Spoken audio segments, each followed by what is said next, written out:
یہ اگلے مورچوں کی لڑائی نہیں بلکہ پنجاب یونیورسٹی بوائز ہاسٹل کے مناظر ہیں،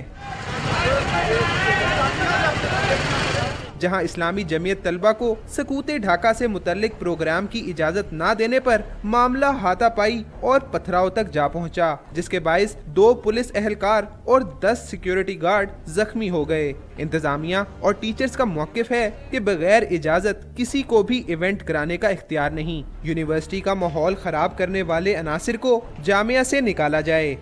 یہ ہمارا کام نہیں ہے، لیکن جب انہوں نے قانون کو اپنے ہاتھ میں لے لیا ہے تو اس کا صرف ایک ہی طریقہ ہوتا ہے، قانون نافذ کرنے والی ادارے نے اگر اپنی رٹ قائم کرنی ہے تو پھر قانون توڑنے والے کو گرفتار کریں اور اس کو جو بھی قرار باقی سزا بنتی ہے وہ اس کو ملنی چاہیے۔ پولیس نے دونوں فری کین سے مذاکرات تو کیے، لیکن اکیڈمی سٹاف ایسوسی ایشن نے اس کارروائی پر عدم اطمینان کا اظہار کر دیا۔ طلبہ کا الزام ہے کہ انتظامیہ نے سوچی سمجھی سازش کے تحت ان کی تقریب خراب کی، جبکہ اساتذہ نے دھمکی دی ہے کہ یونیورسٹی میں بدمزگی کے مرتکب طلبہ کے خلاف قانونی کارروائی نہ ہوئی تو پیر سے وہ کلاسیں ہی نہیں پڑھائیں گے۔